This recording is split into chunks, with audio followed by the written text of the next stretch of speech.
déjeme saludar a un amigo, alguien a quien respetamos y admiramos y quien seguramente ha estado siguiendo desde Europa todas estas semanas lo que ocurre de este lado del mundo. Ya te extrañábamos, doctor Jesús López Almejo, sus análisis geopolíticos siempre importantes, sus análisis en relaciones internacionales. Mi querido Jesús, a la distancia te mando un abrazo y en serio, ya era hora que regresaras a Sin Censura. Obviamente es una broma, sé que has andado viajando mucho y qué bueno, mi querido Jesús, te saludo con mucho gusto. ¿Qué tal, mi querido Vicente? Pues muy contento de regresar a Sin Censura, de regresar también a México después de las experiencias adquiridas en los viajes, de ver el mundo, de atestiguar de primera mano lo que está sucediendo al otro lado del Atlántico en un contexto complejo en donde necesitamos entender qué pasa, cómo se origina y cómo nos puede afectar directamente. Y qué mejor que un espacio tan serio para estos análisis como este de Sin Censura, mi querido Vicente. ¿Cómo viste desde Europa el posicionamiento del presidente en torno a la cumbre de las Américas? ¿Cómo has visto a nuestra América moverse hacia la izquierda con la victoria de Gustavo Petro en Colombia, una victoria histórica de la izquierda? ¿Cómo ven desde Europa? Ya ves que ahora el presidente también en la mañanera se quejó de que sus adversarios van sin pruebas a Europa a acusarlo. ¿Cómo ves pues estos señalamientos eh, entre, entre visiones opuestas de nuestra realidad, de nuestro mundo? Mi querido Jesús, ¿por qué no iniciamos con eso? Pues fíjate que en Europa, Vicente, están bastante sorprendidos cómo de pronto ante el proceso consistente de subordinación en el que se encuentran inmersos los principales gobiernos de los principales países europeos, pues observan cómo en América Latina hay una insubordinación frente a Estados Unidos y que están leyendo que esta insubordinación la encabeza el presidente de México, López Obrador. Primero en el Cumbre de las Américas decían que no se podía creer que México, que está tan vinculado, tan interconectado, tan interdependiente con Estados Unidos en materia económica y comercial, incluso migratoria, a pesar de que no hay acuerdos migratorios, o el acuerdo migratorio es que la gente no pueda pasar en libre tránsito hacia Estados Unidos, tuviera, digamos, el valor de desafiar a Joe Biden al no presentarse a un evento internacional de gran calado organizado por Biden, con el cual consolidaría su liderazgo en América Latina y el Caribe. Recordarás que México, el presidente López Obrador, exigió la presencia de Nicaragua, de Cuba y de Venezuela, los tres países a los que Estados Unidos excluyó. El presidente López Obrador le recordó a Estados Unidos que ser sede del evento no le daba derecho a excluir a miembros de pleno derecho a esta cumbre. Y digamos, a la declaración del presidente se sumó Argentina, se sumó también Honduras, el mismo Salvador, Guatemala, aunque después el presidente de Argentina, que lo hemos visto bastante pragmático en términos de realpolitik, un día dice una cosa y el día siguiente hace otra, y después tuvo que argumentar que como presidente pro tempore de la CELAC tenía que ir a Los Ángeles a hacer frente.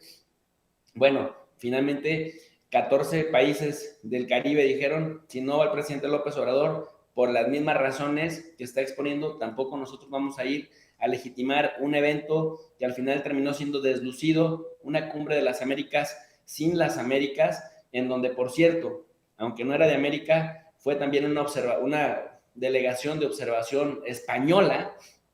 lo cual te habla, Vicente, de que por un lado, mientras América Latina está en franca oposición a Estados Unidos, ahora el Estados Unidos que encabeza Biden, Europa está completamente subordinada. Y otro ejemplo, Vicente, de otra región que tampoco está subordinada a Estados Unidos es África. Fíjate que por presiones del presidente Biden y de la Unión Europea, estuvieron arreglando una teleconferencia de Volodymyr Zelensky, a quien yo denomino como Volodín Chilinsky, por aquello de la censura en YouTube, si contradice uno la versión oficial de Volodín o Pelotudín, le organizaron, ahora que es la estrella, yo le llamo el Eugenio Derbez ucraniano, una teleconferencia con los 54 países de África.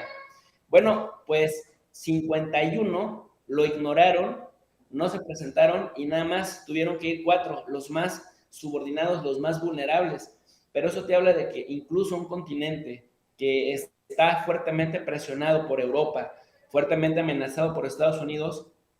dijeron, no vamos a poner en riesgo nuestro pragmático comercio de granos con Rusia y no vamos a estar de acuerdo en someternos a, en este caso, la ideología propagandista que nos está vendiendo Volodymyr Zelensky, el Derbez ucraniano. Y en ese sentido, me parece que si le damos el brinco a Asia, salvo Japón,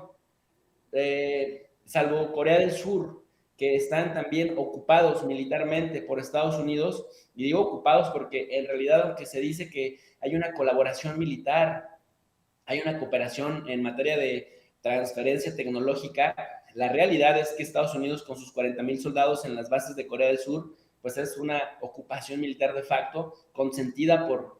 Corea del Sur, o ya no sabemos si esté consentida, pero los coreanitos sí sonríen, que salvo de ellos, los otros países asiáticos, la mayoría en Asia Central y en el Indostán, no están para nada subordinados a Estados Unidos, de tal suerte que han estado rompiendo el bloqueo de las sanciones de la mal llamada comunidad internacional, que realmente, Vicente, de un mundo poblado por unas 8,000 millones de personas, la comunidad internacional, entiéndase los 27 de la Unión Europea, Canadá, Nueva Zelanda, Australia, Reino Unido y alguno que otro país subordinado en América Latina como Chile o como Uruguay o Paraguay, que solamente representan unos 1,000 millones de habitantes, bueno, decían que iban a aislar tanto a Rusia de la comunidad internacional por desafiar el orden actual, que al final te das cuenta que cuando la India dice yo no lo bloqueo, comercio petróleo, compro petróleo ruso barato, se lo vendo caro a la Unión Europea, pues el negocio lo hace la India. Cuando China dice el gas que deja de llegar a Europa por el Soyuz Vostok va a llegar a Pekín, el negocio no lo hace Europa, lo hace China. Y entonces entre China y la India, nada más en estos dos países que no se subordinaron, estamos hablando de unos 2,700 millones de habitantes, más los 250 millones de habitantes que tiene Brasil, más los 140 millones de habitantes que tiene Rusia, más los 240 millones de habitantes que tiene Pakistán, que tampoco se subordinó. Le dieron un golpe de estado al primer ministro pakistaní, pero el actual gobierno también está en la tesitura de no confrontarse con Rusia. Entonces, cuando te das cuenta que incluso en el contexto de los BRICS, con Sudáfrica incluido, ni América Latina, ni África, ni los BRICS están subordinados a Estados Unidos, algo le está fallando a la mal llamada comunidad internacional monopolizada por Europa y por el mundo anglosajón, que las sanciones, ya en su séptima ronda de sanciones en contra de Rusia, les están repercutiendo más a los europeos y a los estadounidenses con la inflación, que si no llega la razón, la cordura, la prudencia, pues vamos a estar regresando a la época de las cavernas y vamos a seguir como les está pasando en Alemania, querido Vicente, que por muy verdes y por muy ambientalistas que se consideran,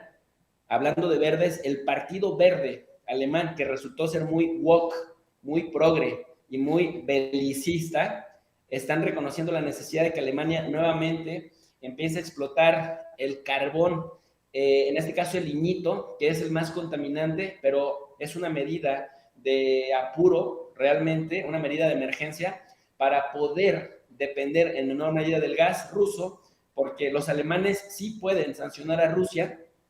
pero cuando Rusia se las devuelve restringiéndoles en un 40% digamos, el gas que llegaba para Alemania, dicen es que Rusia está utilizando el tema del gas como herramienta de guerra. Pues seguramente esperaban que Rusia recibiera cachetada en una mejilla y pusiera la otra sin rechistar. Entonces, en ese sentido, en la medida que haya cada vez menos hidrocarburo en el mercado, se van a disparar los precios de esos hidrocarburos y de todos sus derivados, y entonces sí, transporte, electricidad y todas las cosas que ordinariamente nos permiten tener una vida relativamente cómoda, pues se van a encarecer, Vicente, y esta guerra que originalmente empezó siendo militar, pues se va a ir transbordando a otros rubros, Vicente. ¿Hacia dónde va esto? Porque hemos estado en California, no sé si lo sabías, pero he estado en California las últimas semanas y el galón de gasolina en California anda entre los 7 y 8 dólares por galón. La OTAN se reúne en Madrid, se acuerda una segunda ronda de estrategias frente a Rusia y al de abajo, ¿qué le puede esperar? ¿Qué análisis se puede hacer para entender qué significa todo esto, mi querido Jesús?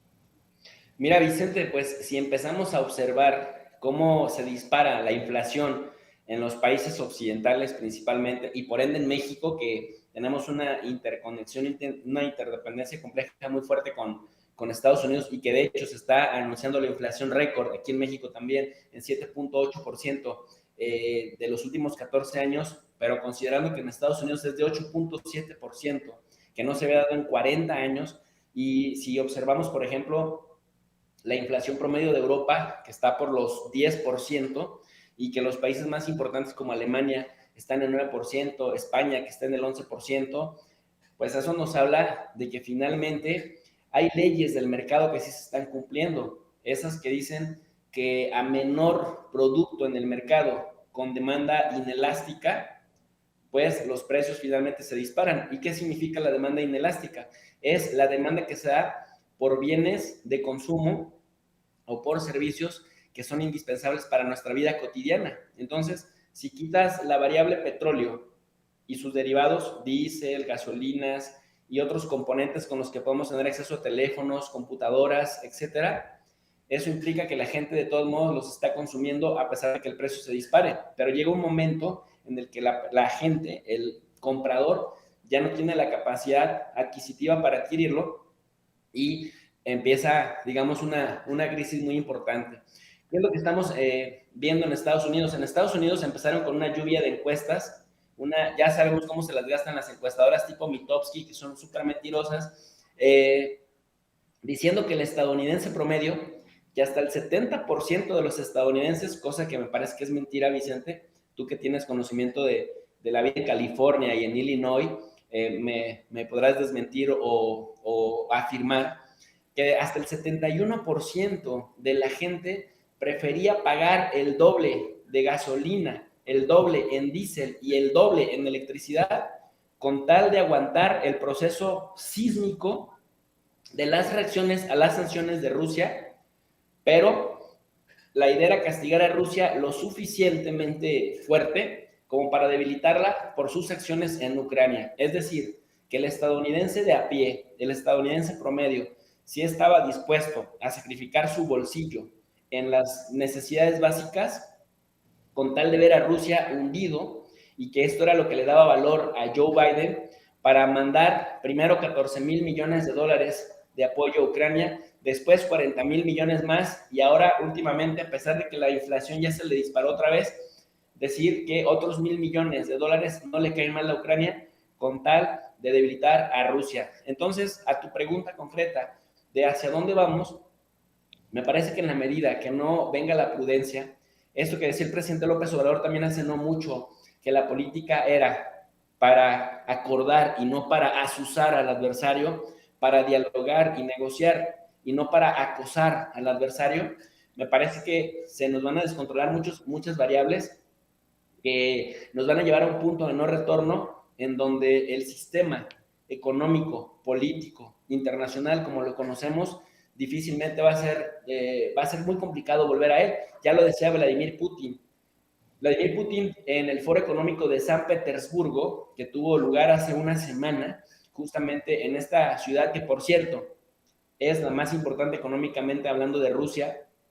es de donde es originario el grupo que gobierna hoy en día en Rusia,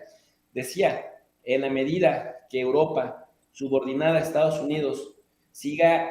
llegando a rublos en donde no había llegado antes, va a haber un movimiento de placas tectónicas, no sabemos si lo decía en sentido figurado por el tema nuclear o por el tema de que se acaba la globalización en los términos que la conocemos, pero una Europa, Vicente, que tenía gas bueno, bonito y barato, una Europa que tenía petróleo ruso bueno, bonito y barato, con entregas que llegaban a tiempo, que les permitió avanzar en su proceso de desarrollo industrial, que lo echaron por la borda por subordinarse hacia Estados Unidos, que ahora les va a poder vender petróleo más caro, gas más caro, pero no en las cantidades ni en las calidades de los hidrocarburos rusos, lo cual me parece una franca bala en el pie la que sean los europeos, y mientras que no utilicen la diplomacia con prudencia para acordar, estabilizarse nuevamente, me parece que seguiremos experimentando un muy difícil proceso inflacionario que se traduzca en la pérdida de poder adquisitivo de nosotros, la gente de a pie, la gente común y corriente, querido Vicente. Oye, Jesús, en momentos en que los eurodiputados, los legisladores de la Unión Europea señalan a México desde allá, desde Europa, por los supuestos ataques a la prensa, retoman la visión de todos somos Loret. ¿Qué se dice, por ejemplo, si es que se dice algo o lo percibiste, de un López Obrador que a Estados Unidos le pide la liberación de Julian Assange para darle asilo en México? Julian Assange todavía en Gran Bretaña, allá ya se dio la luz verde para que sea extraditado a Estados Unidos, en donde el fundador de Wikileaks podría ser sentenciado hasta 175 años de prisión, o sea, el resto de sus días en prisión. En momentos en que tú conoces de primera mano lo que ocurre en México,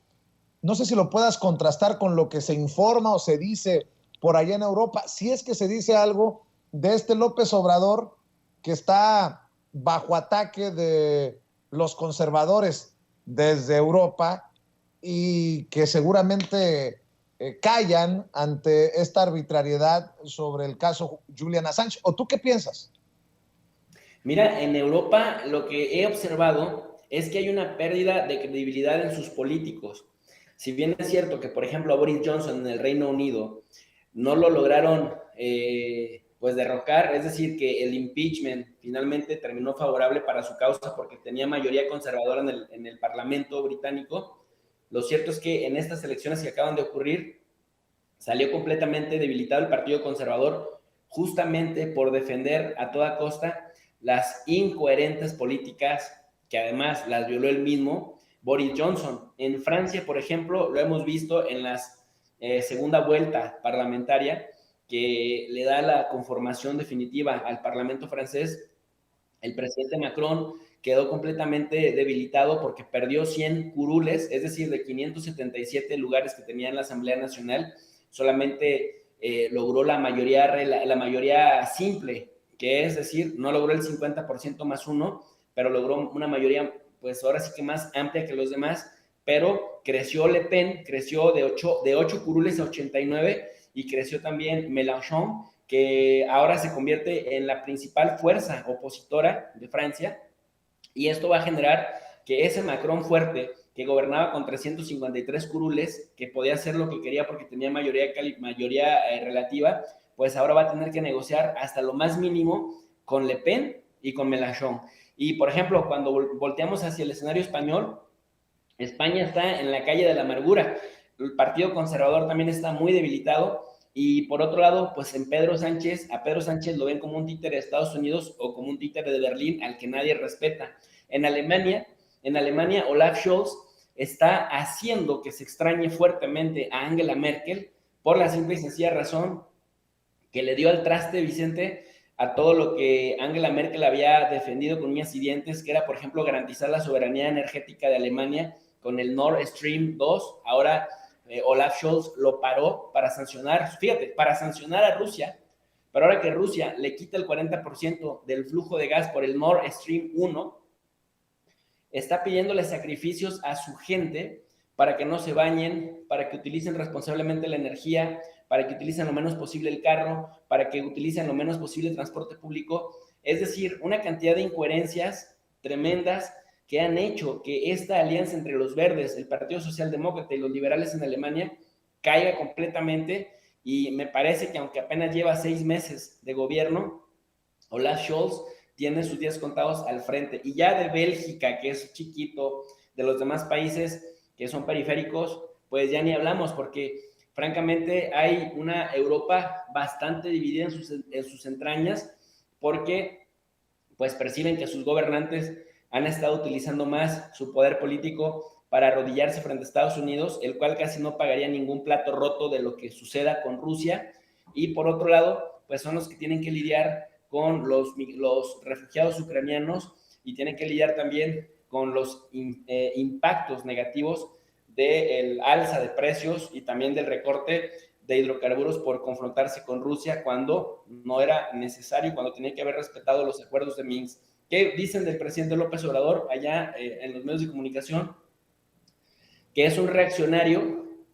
pero que por lo menos respetan la capacidad que no ha tenido Europa, que es la de confrontarse con Estados Unidos y marcar con mucha claridad sus diferencias frente al gobierno de Biden. Eso me parece que a los ciudadanos europeos les gustaría verlo un poco más de sus propios líderes políticos, que le dicen que sí a todo lo que dice Estados Unidos, a pesar de que vaya en contra de los intereses nacionales de los diferentes pueblos europeos, Vicente. Pues qué interesante escuchar tus análisis nuevamente aquí en Sin Censura, doctor. Qué bueno que ya regresaste de tu viaje por Europa y que desde allá pudiste observar lo que pues muchos no hemos visto. Hay que verlo, escucharlo de primera mano. Y bueno, me imagino que también con mucho trabajo en tu canal de YouTube, querido Jesús, y obviamente te seguimos en tus redes sociales.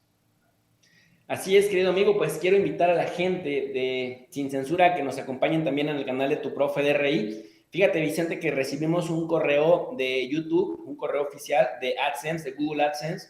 diciendo que podían eliminarnos el canal o desmonetizarlo si cuestionamos la versión oficial de Boludín, de Pelotudín, Chilinsky, que no nos atreviéramos a cuestionar la versión oficial occidental con respecto al tema de Ucrania. Por lo tanto, también hicimos otro canal de respaldo, el canal de Tu Profe de Rey 2.0, en donde estamos subiendo contenido de los viajes, porque como decimos, queremos convertirnos también en los ojos de la gente en el mundo. Y bueno, ya vamos a regresar a los análisis habituales, tanto de las tardeadas como de los desvelados, en el canal de Tu Profe de Rey, a donde invitamos a toda la gente a pues potenciar los análisis alternativos que cuestionan las versiones oficiales de los medios occidentales, que, Vicente, de verdad cada vez están más mentirosos y parece que ya no les importa guardar ni siquiera las formas. Pues estamos al pendiente de tus redes sociales y de tus esfuerzos. Hay que tener cuidado con esta censura o estos intentos de censura, mi querido Jesús. A nosotros también nos han enviado estos mensajes y bueno, ya haremos la denuncia formal también en alguno de los videos de este espacio libre como el viento. Por lo pronto te mando un abrazo, felicidades y estamos al pendiente, Jesús. Abrazo fuerte, Vicente. Saludos a todos sin censura. Gracias. Saludos a la familia. Cuídese mucho. El doctor Jesús López Almejo, de regreso en esta rotación de analistas, de comentaristas, de amigos de este espacio libre como el viento.